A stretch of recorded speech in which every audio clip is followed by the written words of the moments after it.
So, Jay's network, as you can see, was rather vast. It's his friends and family and colleagues just spanned, decades and decades, and he's touched so many people. And the outpouring of support for Jay this past week has been incredible. He would have been floored by all this. I mean, it's been incredible. To know Jay is to love Jay, and to know Jay is to remember Jay. You can't forget Jay. And we'll all be sharing stories for a very long time. I've always equated Jay to the Forrest Gump story. Whenever I would talk about Jay, he's a lot like Forrest Gump. He branches out in so many different areas and just making people very happy along the way. And I learned recently that the Forrest Gump story is rather boring compared to the Jay Lehr story. So I've been fortunate to have known Jay for 31 years, and I met him at a pivotal time in my life. I was 15 years old, and that's when he married my mother. And I got to admit, I didn't make it easy on Jay, because a couple guys had come and gone, and make sure that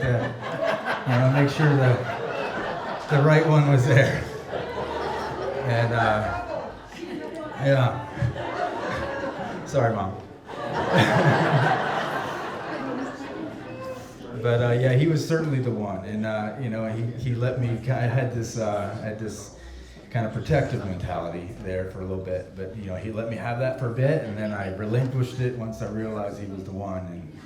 In addition to being that hard-nosed teenager, I was very shy. I was very introverted.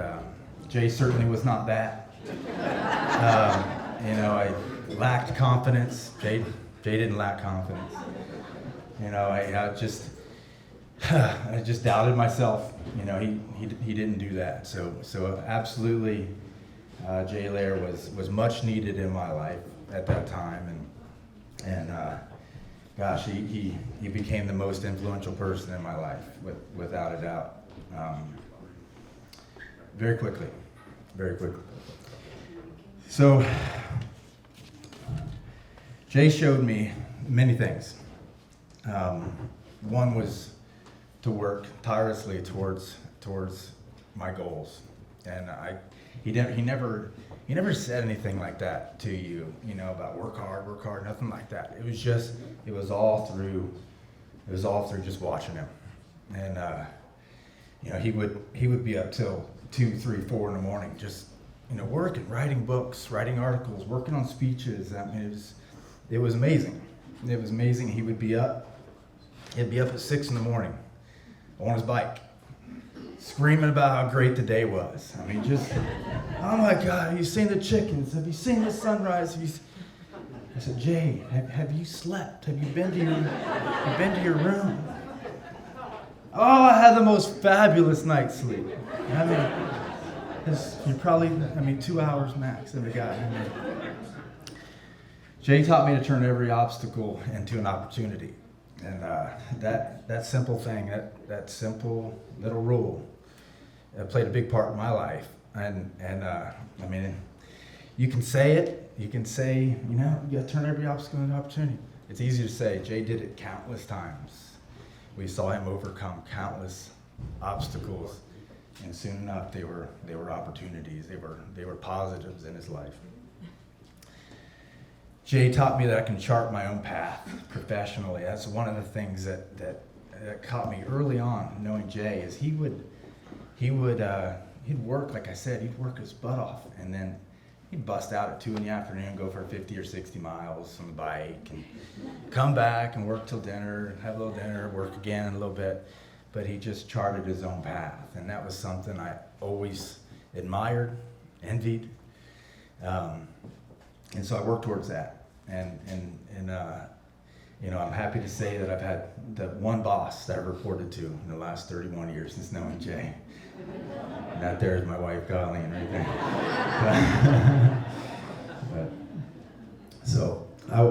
Jay cared about everyone. I mean, everyone in his life. He would, like I said, he would have absolutely loved this. I mean, he loved everybody dearly. I mean, from his best friend, 50 years best friend, to the waitress or waiter that he would talk to at the restaurant. He would just make your day a little bit happier. That was his goal. So I will always carry with me everything that Jay has taught me. Now I have these little guys here. It's Abigail, just right there. Little Landon. Abigail's a star swimmer. She just won the Gwinnett County Championship in Georgia, and then went on to win the North Georgia Championship a couple weeks later. So she's my superstar swimmer. And then little guy here, he's the one that's blazing out of your legs tonight, just speeding around. But these guys will benefit from Jay as well. They'll get all the lessons that I've learned and that I can pass along to them. And so Jay will live on in all of this, and for much longer than the time he's left us. So I just want to, I don't have a glass, but I'd like to raise a glass to Jay. And thank you for the time. Thank you for coming out. I've known Jay Lehr for 63 years. And my dad would be very happy to see you all here tonight. He would say this is the best party ever. Not because it's in his honor, but because he was the most positive person I've ever known. Did you know that the TV show Ted Lasso was a bit inspired by my dad? If you had dinner with him, it would be the best dinner he's ever had. Until the next night, then that would be the best dinner he's ever had.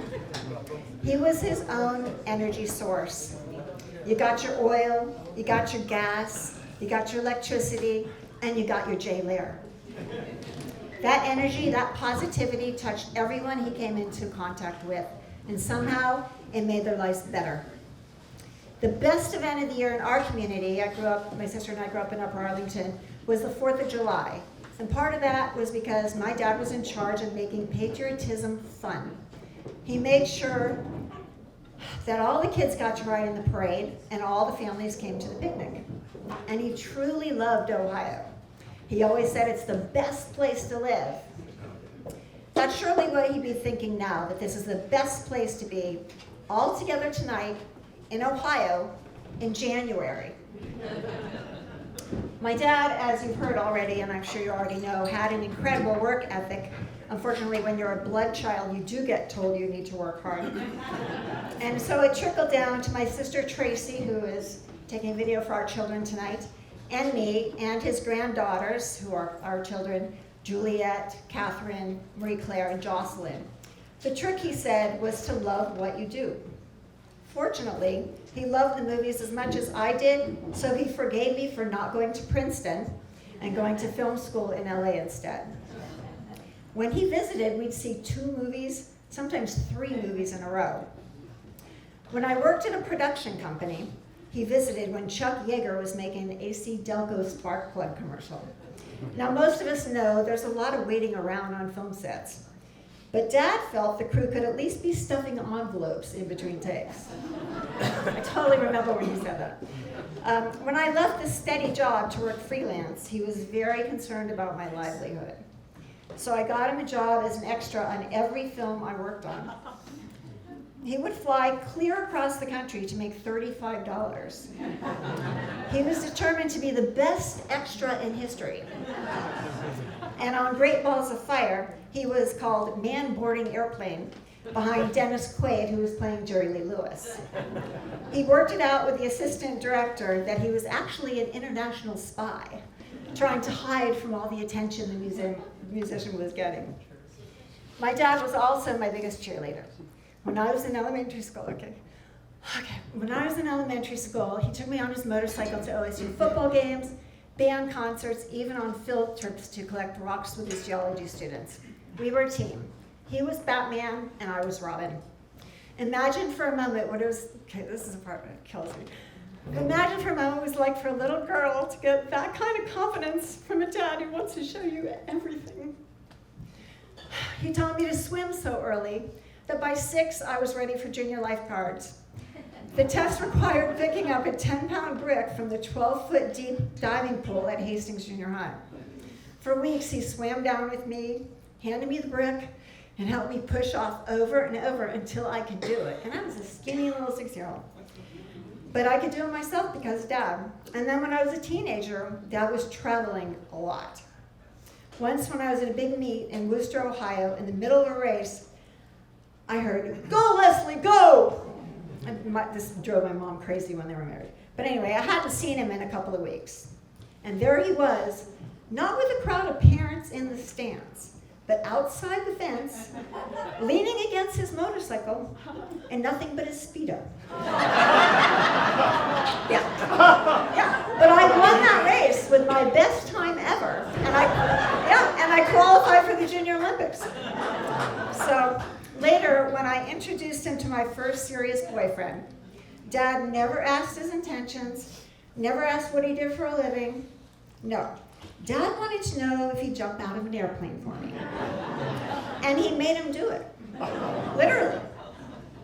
The last time I saw my dad was this past 4th of July, right here in Ohio. After a long day, when he rooted for me at a book event, we watched a movie on TV until it was dark. Then Dad and Janet and my sister Tracy and I climbed into a convertible and drove far out into the cornfields. There, with only the chirp of crickets and the flash of fireflies, we watched the sky sparkle in all directions. Now, whenever I see fireworks, I'll be thinking of you, Dad. Thank you.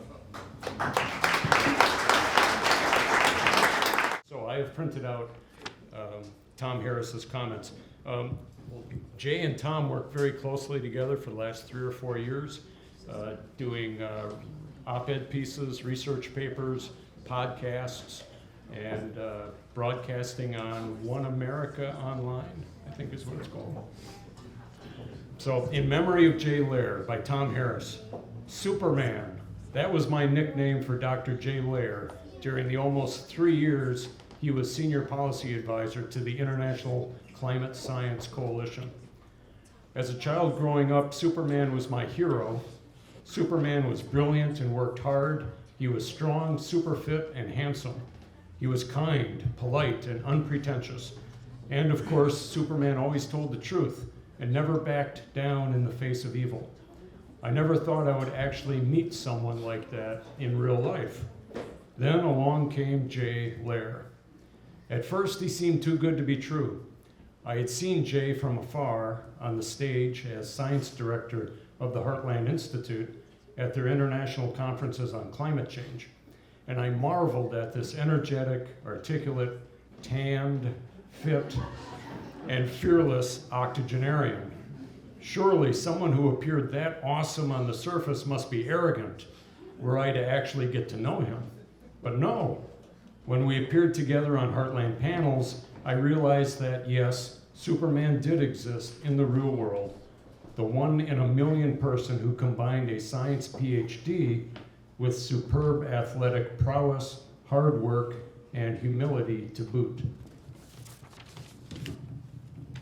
When the opportunity arose to bring Jay on board as the ICSC's senior scientist, I was thrilled and jumped at the opportunity. And Jay did not disappoint. In the past 3 years, he pumped out timely, well-researched, and exciting climate change and energy articles for me to add my 2 cents to before publishing. Since Jay started working regularly with ICSC in April 2019, articles and radio interviews from Dr. Jay Lehr and Tom Harris numbered well over 600, thanks primarily to Jay's unbelievable work ethic. And that was only our joint media efforts. On his own, Jay continued to publish many, many more. Was Jay hardworking? Was he prolific? I'll say. But it was really his personality that made Jay such a valued coworker and lately a personal friend. Always upbeat, always honest, always supportive and complimentary to others, and never a mean bone in his body. I will certainly miss Dr. Jay Lehr, a real-world Superman. Tom Harris. Who could not like Jay? With his gregarious personality, I have never met anyone quite like him. He was extremely intelligent and highly educated, yet warm, friendly, and down to earth. But I'm not telling any of you anything you don't already know. I'm certain he could have talked over my head on just about every topic, but he never did. He could talk to anyone about anything, from Hallmark movies to hydrogeology, which I know absolutely nothing about. And he could talk to you about everything in between. I wrote a book about a dog, and I was blessed that Jay actually wanted to read that book. He read it and he liked it, and he encouraged me to get it published. Jay Lehr, a Princeton graduate and a prolific writer and author, encouraged me. He made me feel capable. He made me feel special. He had that way about him, that way that drew people to him and not only made them feel blessed to be in his presence, but made them feel good about themselves. I am thankful to call him my friend.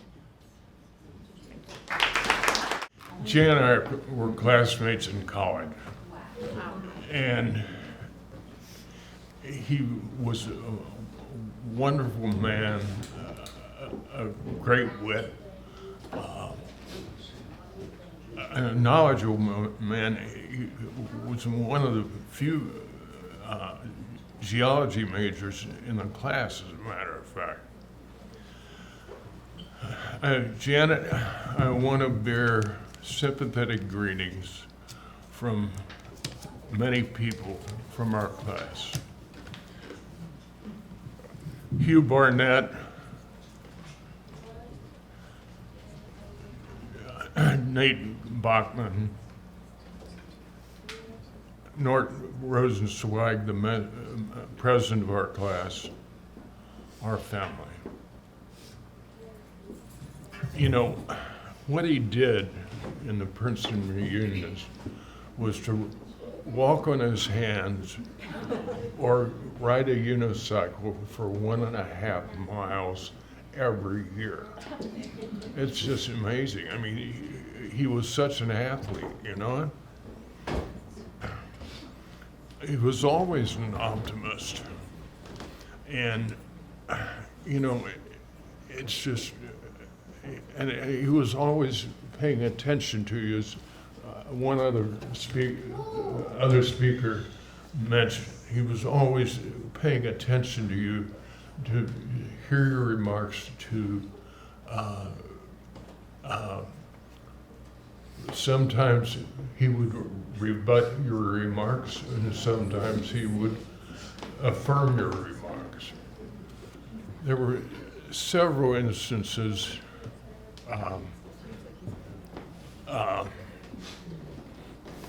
that I want to remember with Janet and Jay. The first was at our house on Walloon Lake in northern Michigan. The year Janet started swimming. She practiced swimming in Walloon Lake for about a week, and then later went on to do 2 or 3 Iron Women, as I recall. Is that right? And we've traveled with them to Europe for the Stephen Ambrose tour, to Mississippi River Cruise, Charlottesville, and again, Jay was a wonderful friend, a wonderful classmate, a wonderful guy, an intelligent guy, and we wish him happiness in his afterlife. Thank you so much. I better explain who I am. I first met Jay in 1978. I interviewed for a position with a football team that he owned. And then I later on went to work for the Groundwater Association, then known as the Waterwell Association. So with that in mind, bear with me with my remarks. It sounds like we could all agree Jay was an optimist. Otherwise, why would a rational person take an executive director position with an association that had to pass the hat to pay its bills?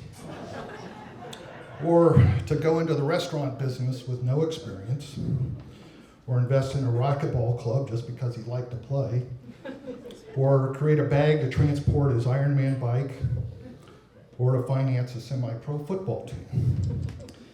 It was once said about Jay that he was such an optimist that he saw homeless people as reluctant home buyers.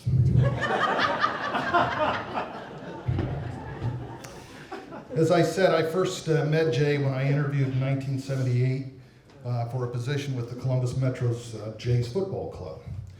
When I arrived for the interview, the front desk said, well, he's back in that corner office there on 500 West Wilson Bridge Road. Well, when I got back to that corner office, there was no one there, but someone passed me in the hallway, and I said, well, where's this Jay Lehr? And they said, well, just follow that phone cord.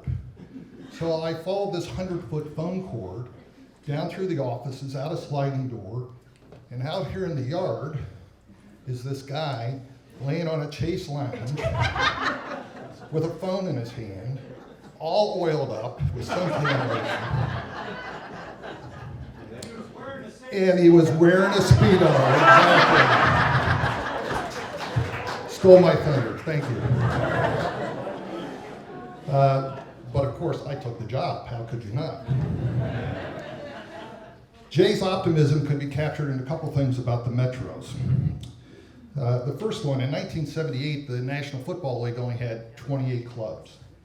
So Jay invented the tagline, the 29th best team in America. And then the other one was that he decided we should play in the Canadian Football League. So he had me contact the league, and I did, and they said, well, it's a $10,000 non-refundable application fee. When I told Jay that, he goes, never mind. So he wasn't totally crazy.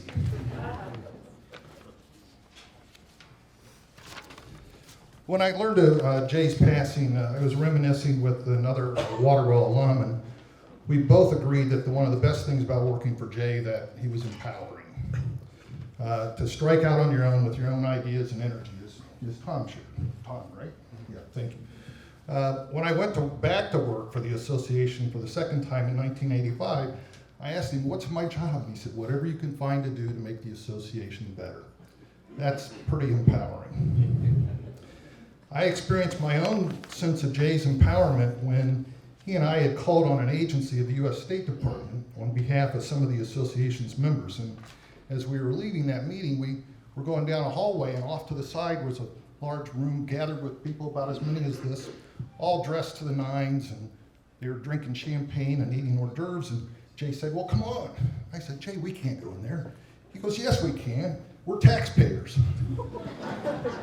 So Jay threw down about 3 glasses of champagne and 3 or 4 handfuls of hors d'oeuvres, and he said, okay, let's go. And so I did, and as we're leaving, I see a sign at the door as we're exiting that says, Strategic Arms Limitation Treaty Talks. So the reason why we still have peace with Russia is because of Jay. I was reading a Time magazine article the other day when I learned of Jay's passing, and the theme of the issue was happiness. And this quote attributed to human rights crusader Sojourner Truth led me to think of Jay. And the quote is, life is a hard battle anyway. If we laugh and sing a little as we fight the good fight of freedom, it makes it all go easier. I will not allow my life's light to be determined by the darkness around me. Jay was certainly a bright light in my life and my family's life, and for that I'm forever grateful. Thank you. I had about 25 minutes of a speech here, and Leslie took away 5. Kevin just took about 4. Speedo did call and wants the suit back. But Leslie said it the best, and I think the room here makes it. Jay would say this is the best funeral he ever saw in his life. Right? And he would say the fact that it says best day ever on the wall of the funeral, that really makes this the whole thing. But Jay was the most positive person, and he really had no right to be that positive. His parents, he was the 3rd child. Anybody the 3rd child in this room? I have 3, child. The first 2 we paid a lot of attention to, but the third one, he's back there and he's sort of normal. And Jay was the 3rd child, and he went to all season summer camp at 3. All right, his parents dropped him off and they went on a trip someplace.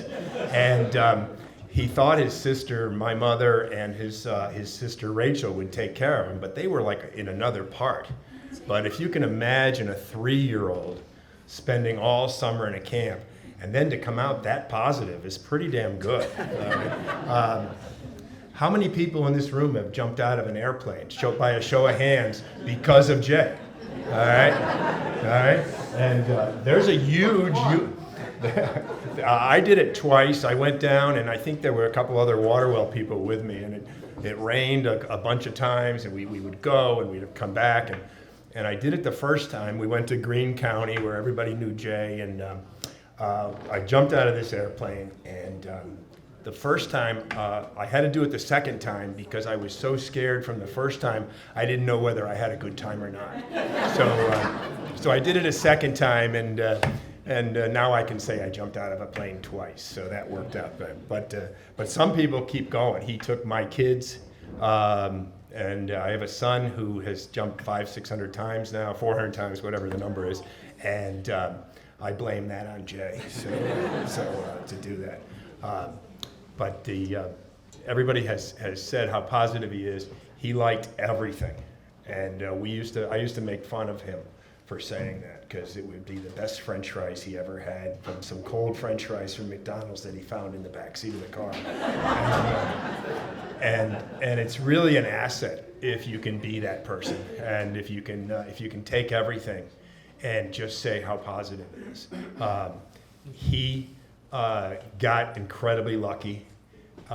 Janet is a superstar. To put up with his crap for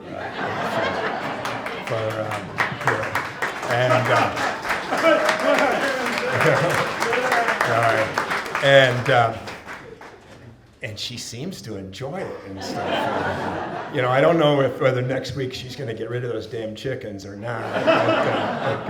But we're going to miss Jay. Everybody's got a Jay story, and keep telling them forever. What I'm hearing so far is a lot of people know Jay in a banana hammock, which is what we affectionately call the Speedo. What I do have is I've only known him since he was 75, right? So I didn't know him before he was 75. So I wanted to read something he sent to me. And this is how I knew him. So my name is Michael Brewer. So I had this team called HPR. Human Powered Racing. And Janet, Jay both knew Carrie Suddas and the family, and they wanted Janet to join the team and I guess be coached. I mean, you're married to Jay, right? So you don't really need a coach. You have a coach. You're married to your coach. But it got to the point where Janet just really kind of wanted to break out and enjoy training with some other people. Now, again, you know the athletics of Jay, and I don't think he's ever had a coach. Maybe when he was 3 at the camp, right? But at that point, he became the coach for all of us. But he also joined the team because of the love of his wife, right? So I think that's where I'm going to kind of tie this in right after I read this quick, short little note Jay wrote to me when I met him in 2010. So he says, the day, that morning, it was a Friday morning, we did this big, it was a brick, right? So in triathlon world, that just means you do multiple kind of events in training. So we did the swim, and then we did a bike, right? And then some of us would do a bike run, where Jay would walk, but nonetheless, it was a big day. It was about a 3-4 hour training session. He wanted to keep talking with me that day, Jay. We broke away, we left, he sent me an email, I emailed him back, said, okay, we're gonna talk again tonight, but you've deserved a nap, you need to go take a nap. This was his response. My last nap was October 12th, 1972. After which, I felt so groggy that I never did it again. Yeah, I think all I need is a 7-mile race walk with my 4 Jack Russells will wake me up this afternoon, along with all the gardening chores Janet will have me do. He went on to talk more about just kind of getting to know me for the first time, right? He wanted to, a little bit, I think, like what Tom has described, Tom going through, or Tom putting him through in that childhood. I think he also wanted to know, Jay wanted to know that this team really had his wife Janet's best interest at heart, right?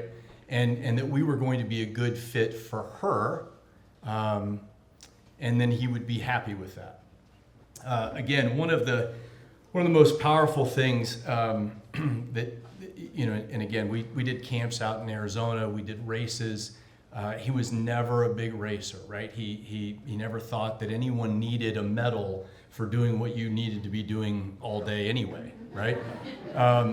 So you just went out and did it, and the shower was the medal, I guess, all right? You know, so there was this one time, so this next year, we all go out to California to a race that Janet's gonna do in Vineman. And Jay was unable to go the first time we went. And she just knocked it, I shouldn't say knocked it out of the park because she didn't play baseball.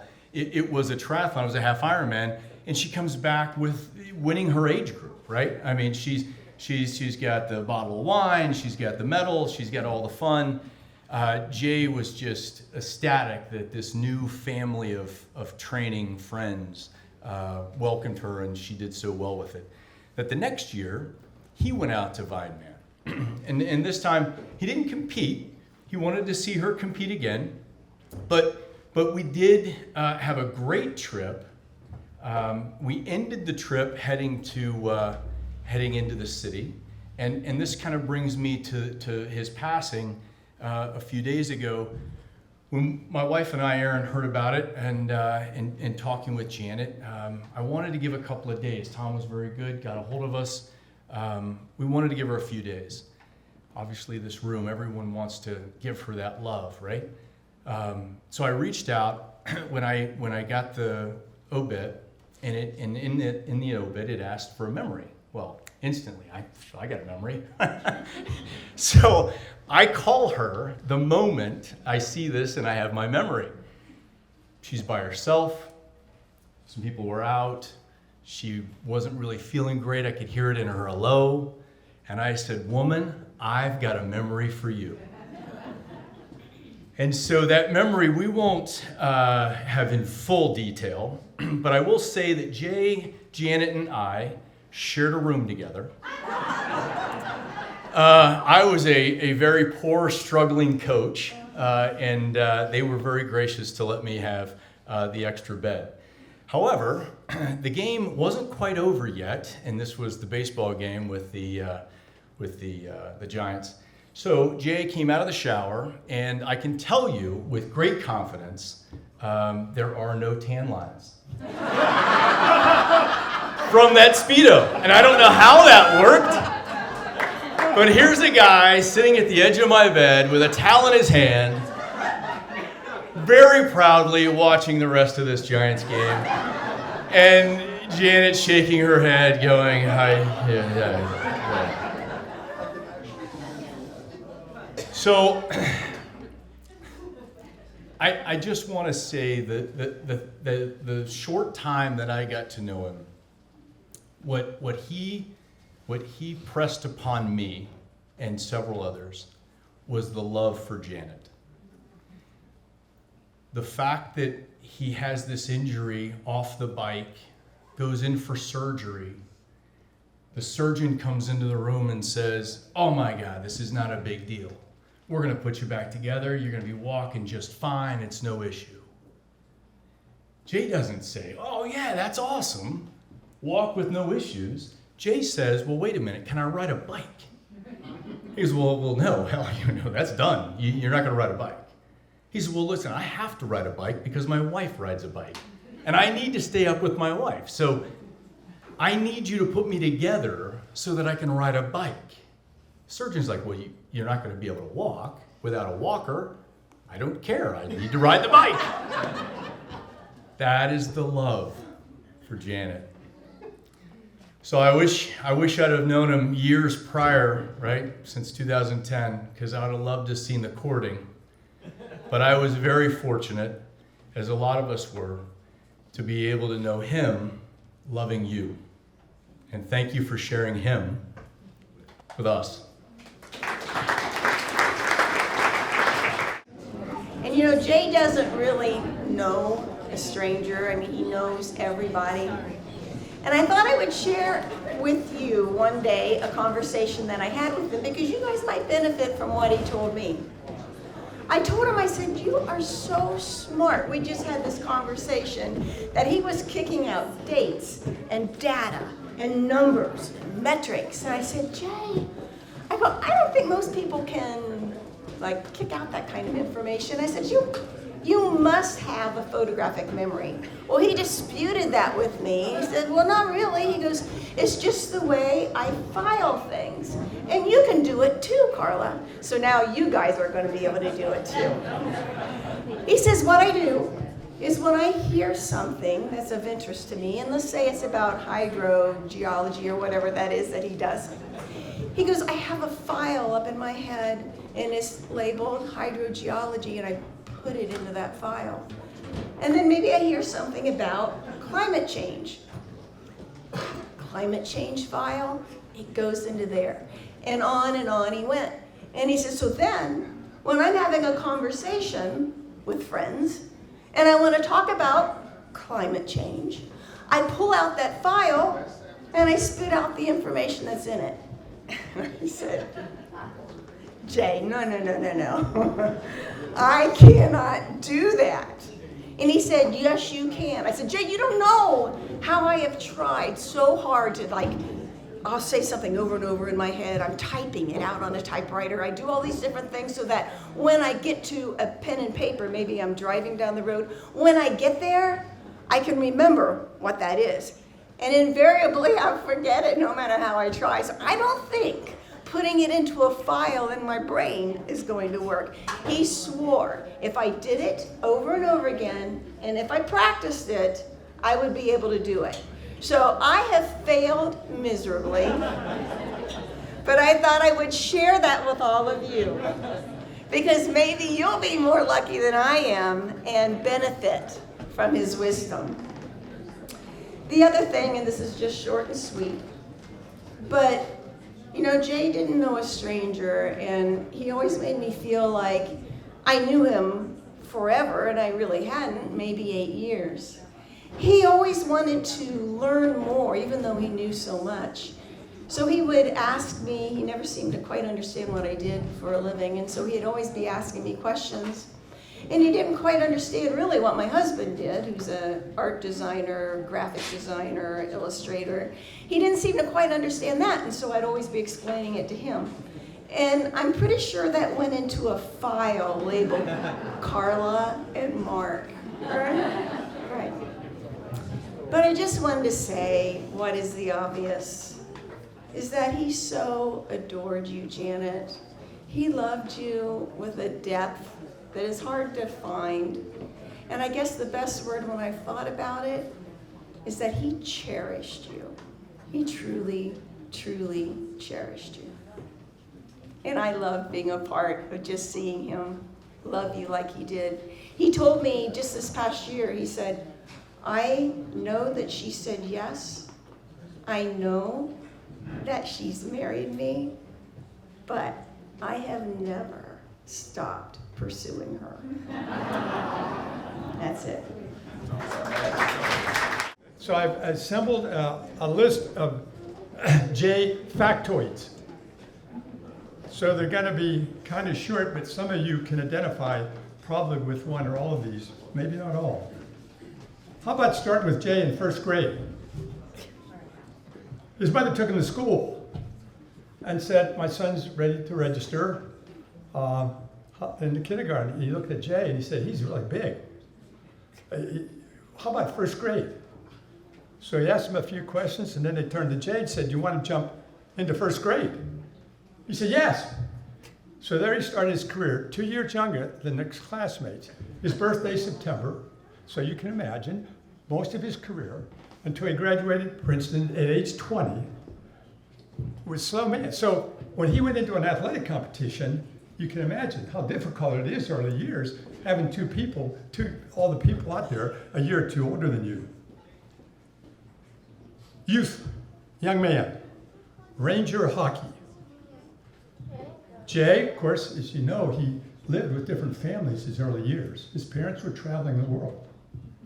Phil, don't you have the suitcases in your place down in Key West where his mother and dad from their travel? He also parlayed Broadway. As a young man, a young kid, he would go in and just sample all of Broadway year after year. This love carried through into his later years. Joan and I many times have gone to high school musicals with Jay. Right up the road here at Delaware Hayes to see Phantom of the Opera, Dublin to see this. I can't even remember all the shows that we saw with him, high school productions, and they were all, as you previously heard, the best he's ever seen. Now this is a factoid that'll really get to you. Jay went to a military school. How many knew that? Okay, family members did. Okay. How long do you think he lasted? Can you imagine Jay Lehr as a young kid in military school? Finally, he called his family and said, I've had it. I want to leave. And just before he left, the head officer called him in. He said, Jay Lehr, you're never going to amount to anything. What prophetic words. Do you think Jay didn't remember that the rest of his life? Went to Hotchkiss. Knew a lot of people at Hotchkiss before he went to Princeton. One fellow in particular we got to meet. It's a fellow from China. You may know or don't know that Jay and I probably taken 17 international trips. This guy was in Hong Kong. We were going to stop in Hong Kong. We met this guy. He took us along. He hadn't seen Jay in 50 years or 60 years to the best dim song in China. We'll never forget that. Did you know that Jay was a naval officer? How many knew that? Not too many. Okay. What do you think he did in the ship? He was a navigator. And what else did he do? He knitted. Is that a daughter? That was a daughter. You had to see that beautiful thing he knitted. Now, can you imagine being with all that testosterone and knitting? Well, he was also a little concerned. So what he did is he built up a weight room on the ship and became the head trainer for weightlifting for the U.S. Navy. He got out, he went to Arizona just to, kind of get the PhD, as you've heard about it. It was the first one in hydrology in the country. But while there, I met one of his lacrosse people a little bit ago. He started lacrosse at the University of Arizona. 2 years ago, he was invited to come to the University of Arizona doing halftime of the football and was honored as the founder of University of Arizona Lacrosse. I have a note here that says, business ventures. That's incompatible with Jay's Lehr, isn't it? But we've heard some of those fast flameouts, right? The motorcycle, not the bicycle bag that only went for a few days. The Metro football team, I think he only did that because he wanted to play center. Oh, here's another one that's hard to picture, isn't it? OSU faculty member. How long do you think he lasted there? In rigid academia, behind those walls, where you got to speak the message. I'm sure he had some messages for those folks. That didn't last too long.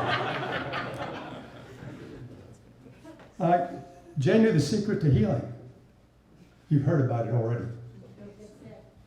Don't get sunbathing. Vitamin D. Way before the vitamin D craze, Jay Lehr was ahead of the curve in terms of rapid healing of the sun. How about his love of animals? How many know about his love of animals?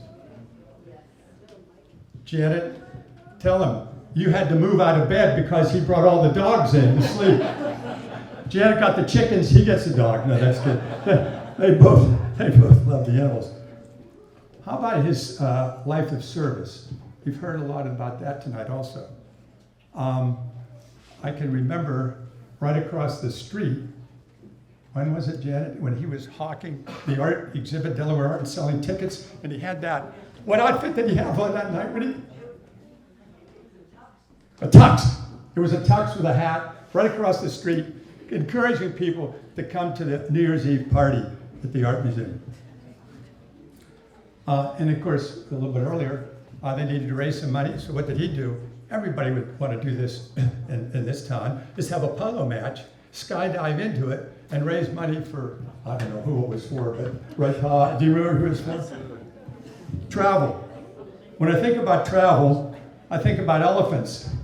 And I think about seeing Jay Lehr climbing up on an elephant, going across a river outside of Bangkok in Thailand.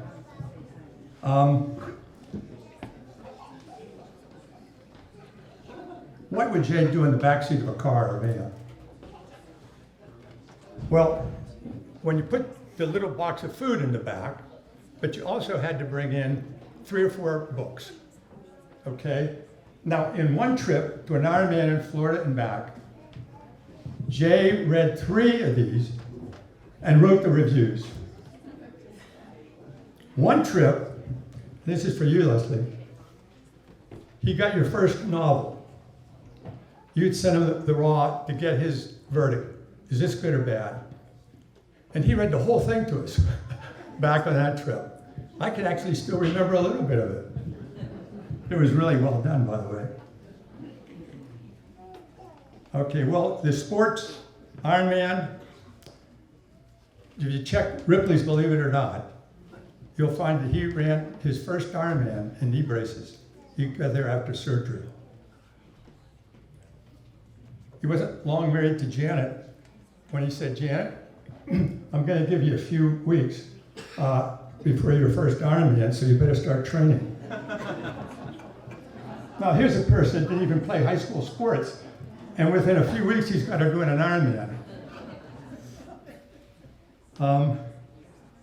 I remember we were in Kona, Hawaii in 1989 at the Ironman Triathlon, and they asked people that have done previous Ironmans to step on the chair or stay on the chair, but then get down when we went past how many you'd done. Now, this is back in 1989. The Ironman World Championships hadn't been held there that long. Well, when they got up to about 6, there was only 1 or 2 people standing, and one of those was Jay. As you know, he went on to do 9 or 10 of those. Skydiving, he set a world record in the number of consecutive months without missing a month of skydiving. You know, he lived in the north, and as we were talking to one of the people earlier, he would look for a sunny day in January, February to keep that record intact, his skydiving record. A debater. He loved to debate. I've had hundreds of debates with Jay, vehemently disagreeing with him in many areas. Politics, religion, name the area. But we never once had a fight. There was no cancel culture. He would go on until the next day, and it would be as if that event, that disagreement, never happened. He understood civility. And with Janet and his kids, he loved both of his daughters very much. He was always bragging about your accomplishments and his granddaughters. And of course, Janet, who, when she would leave the room, if she was gone more than 5 minutes, Janet, where are you? Are you still in the house? We're all going to miss Jay. I'm sure that when we get together in the future, many folks here, along with myself, will have 10 times more stories than this to tell. Thank you for your attention. You all saw me previously. So my name is Joe Bast. I knew Jay for 30 years. 1993, he showed up at the office of the Heartland Institute and said, I want to be your science director. I can do it for free if necessary. I'd like to get a salary. And so he then did that for 27 years. I retired in 2018. That was the last year that Jay was the Heartland Institute Science Director. I just have a couple of real quick things to mention. He did this 10 Rules for Living the Good Life.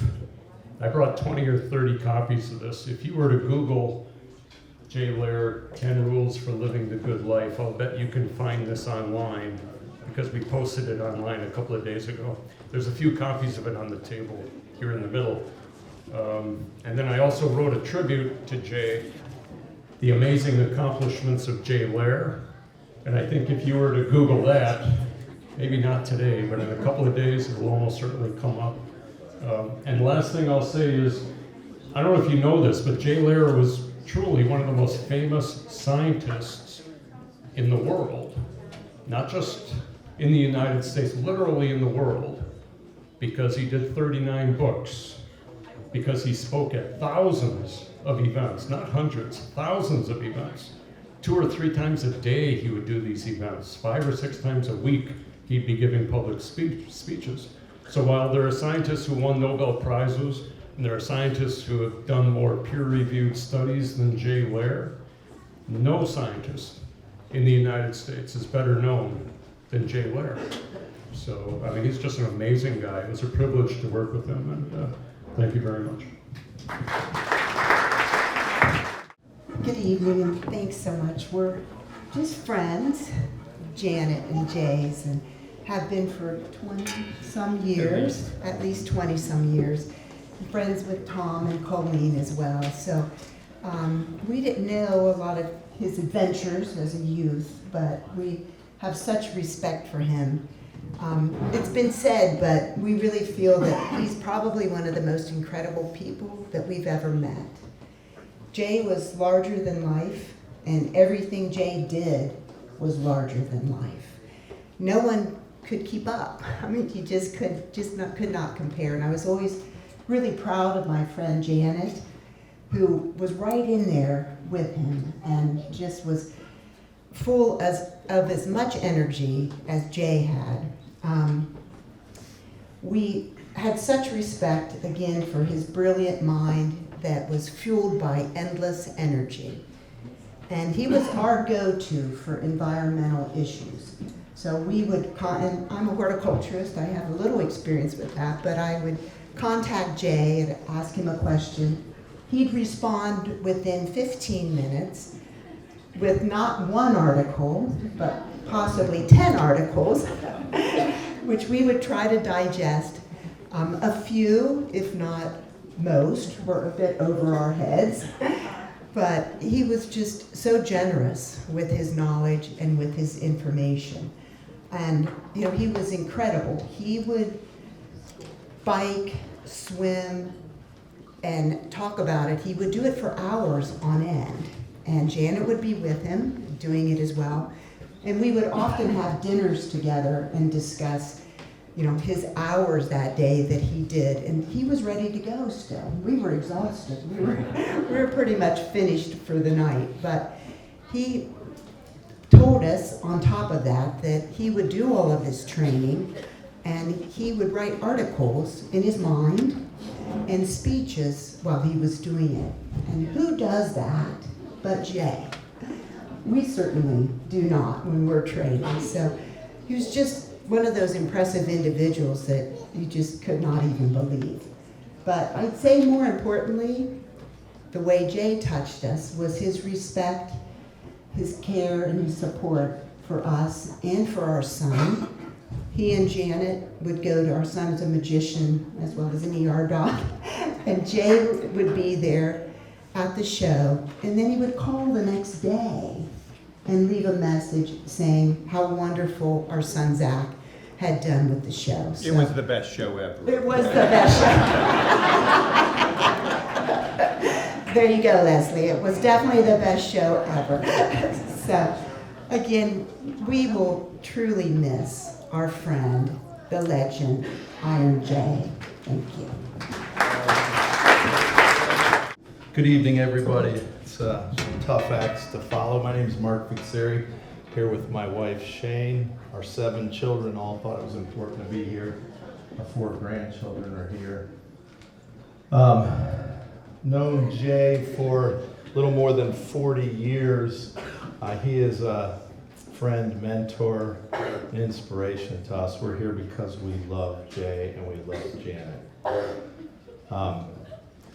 Since Jay's passing the past few days, he's had such an impact on us, and I've tried to explain to people about the loss of our friend.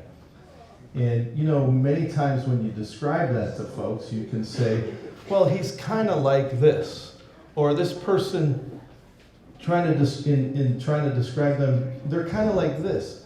There is nobody you can use that compares to Jay Lehr.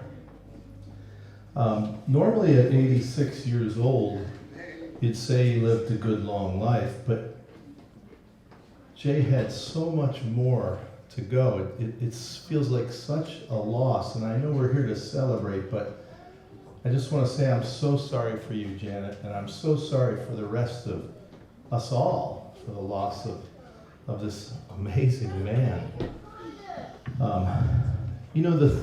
Some of the things about Jay is that we all know how interesting he was, but our kids are here and our family's here because Jay had the gift of being interested as well. He would sit and he had great conversations and great relationships with each one of our children and us. And he also, the other thing about when you meet Jay, all the stuff about him being smart and warm and terrific to be around is like, it's always nice when you meet people who really who make you feel good about them. The amazing thing about Jay, I always felt like he always made you feel good about you. And that is really sort of the remarkable gift that he had. I wish my wife and I are dentists. He's been our patient for 35 years, and he was a friend long before that. He always, our daughter got married this past year, and it didn't matter what the subject was, whether you ask him, we met playing hockey, talk about, I just wish I was anywhere near the hockey player, speaker, dentist that Jay Lehr said I was. If I was a fraction of that, it would be remarkable. And Jay always had a Super Bowl party. And I'm sorry that you didn't get invited because he had the Super Bowl party at our house. And he planned it long ahead. And he would tell us, we're having a Super Bowl party at your house, Janet and I, and this is what we're bringing. And he had a request for what the menu was going to be as well. And so we have a great room where there's the kitchen, and then there's one step to the family room. How many years in a row did he fall down the step? But one particular year, he fell. I think it was the first fall.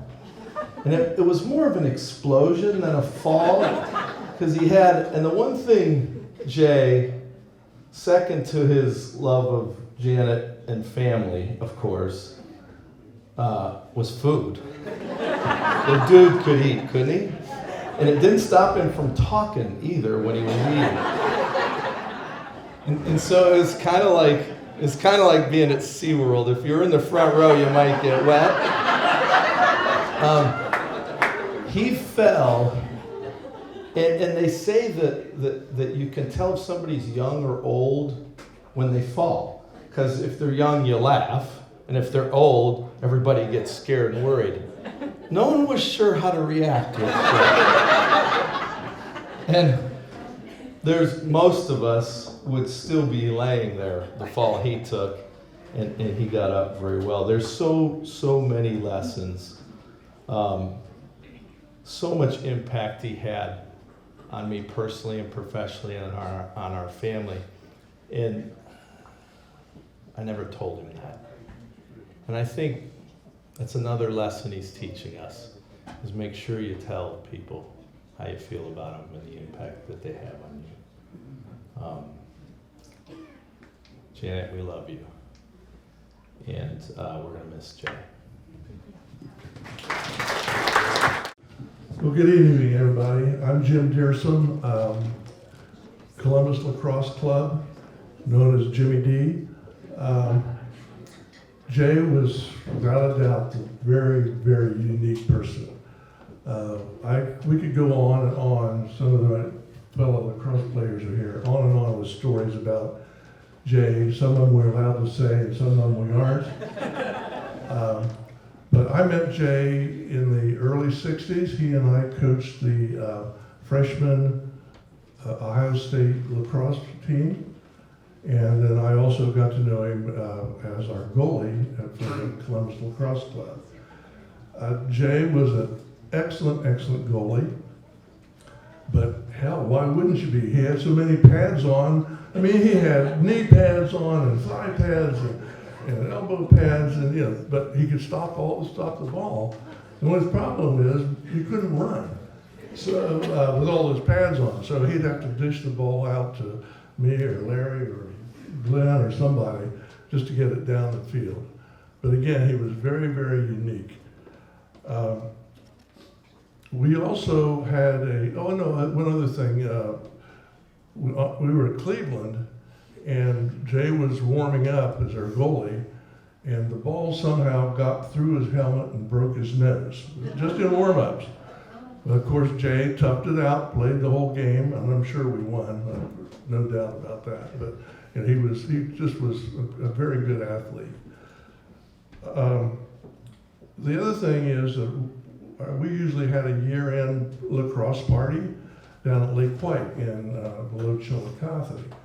And we'd drink a few beers, and then one Sunday morning, everybody started getting up and moving around, and where the hell's Jay go? Well, he decided to run around the lake, and that was probably a 30 to 40 mile run. So about 3 or 4 hours later, he shows up.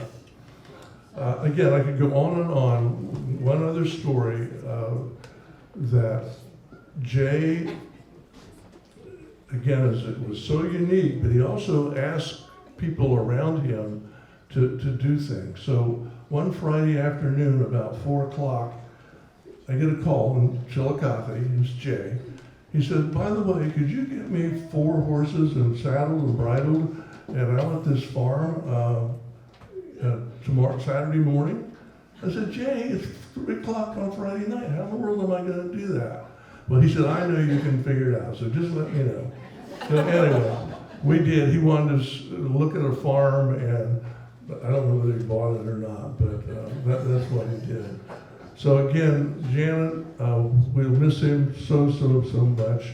And on behalf of our Columbus Lacrosse Club members that are here and all the team, we just enjoyed playing with him and having him be a part of our team. Thank you very much.